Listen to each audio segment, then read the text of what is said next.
I could say it's what I do, but it is. And it goes back to my recruitment out of high school. I got recruited to Bowie State in the midst of a losing streak. And I was sold by Dave Dolch and Sherman Wood, who's the head coach at Salisbury, about being a change agent. And so I bought into that. And for us to be able to win a championship at Bowie after snapping a 32-game losing streak and then winning a championship, I learned so much about what goes into turning programs around as a student athlete. And then as a coach, I was always attracted to the challenge. And everywhere I've gone, it was kind of downrodden a little bit. And then we just infused some of those disciplines and some of those values and philosophies I learned as a student athlete.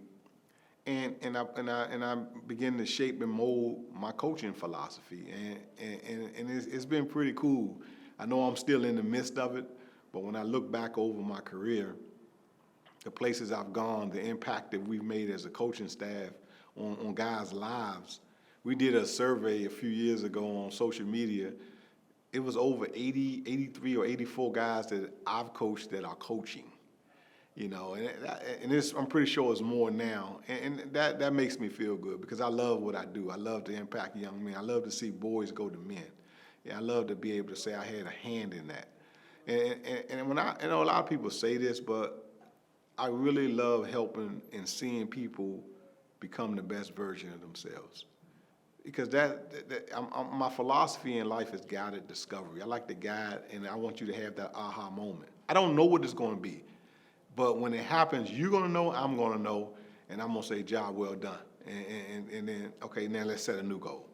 So I know it's a long answer, but it's exciting to look, because I'm kind of being reflective when you ask that question. Mm-hmm. And, I had a few years off from coaching.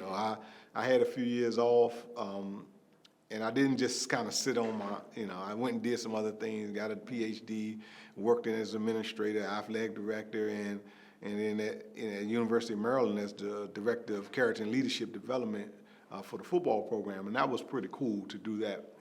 And didn't know if I was going to coach again. I just didn't know, And then when it happened, I was like, wow, and I'm thankful for Peggy Davis for hiring me.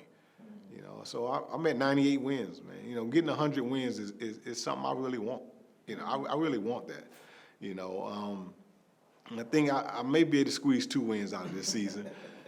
To get to that, and that's something I want, from a personal standpoint, because 100 wins is a lot of wins as a college football coach, and I think that would be pretty cool to have.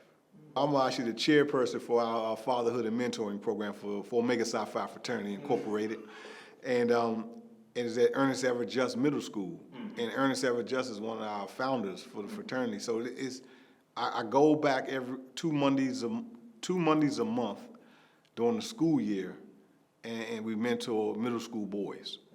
And man, that's been so rewarding. That's just, I'm an educator. I got my degree in education.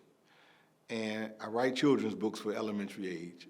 I mentor middle school boys, and I recruit high school guys to college. So I affect all levels of primary education, and then I work at a university. So from kindergarten to a college graduate, I have an impact on young people. And that's pretty cool. That's pretty cool. And this is the first time I've ever said that as we talk, when you talk about mentoring. I'm like, wow, that's pretty cool. As I get older, I surround myself with people I trust. Because if I didn't trust my coaches to do their job, I couldn't do those other things. I would be stuck in the office making sure my 9 to 5, quote unquote, is taken care of. And they understand that about me. And my players will tell you, I get direct deposits on the 1st and the 16th. Got one today. And I'm not going to do anything to jeopardize that.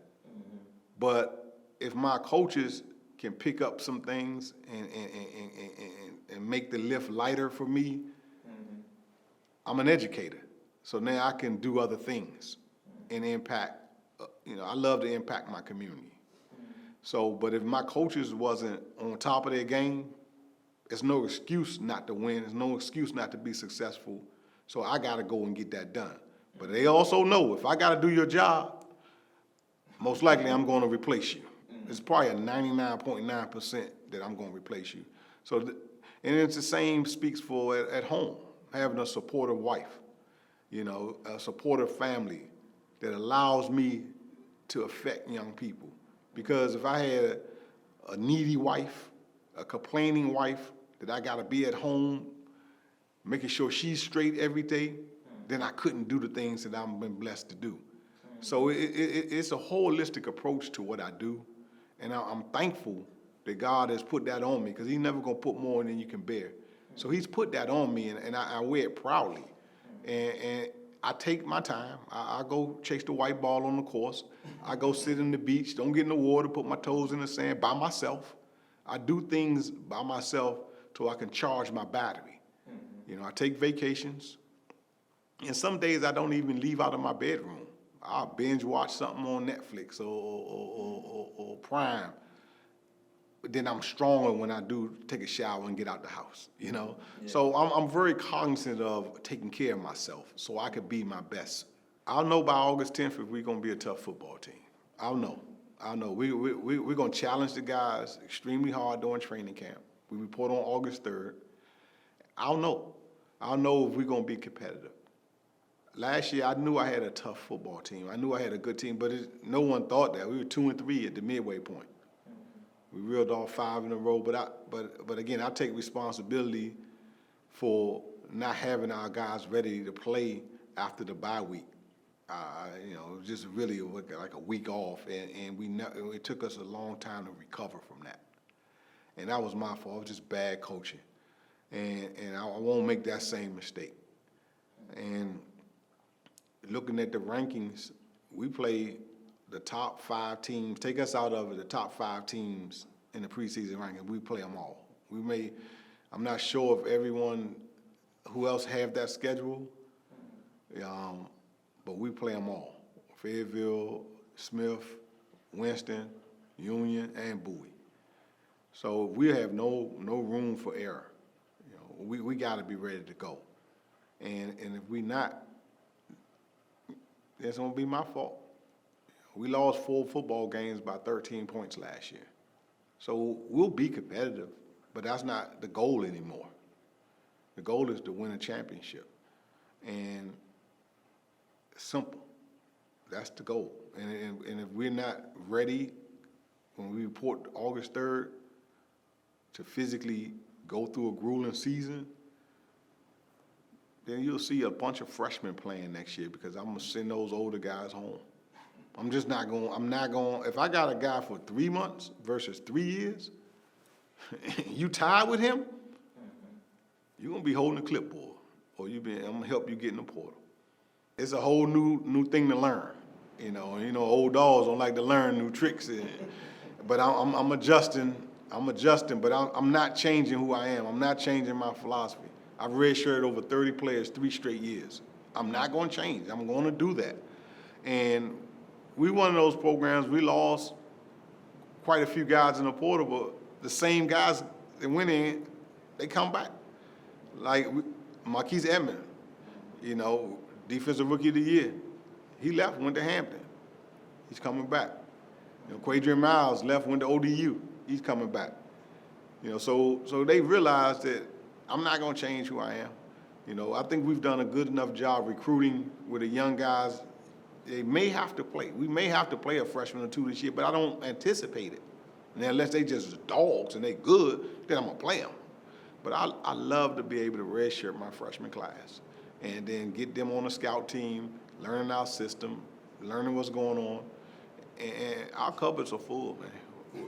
We have some really good football players that's at Virginia State. We lost some good ones, but we have some good ones coming up, and then they got to make their mark, specifically at quarterback.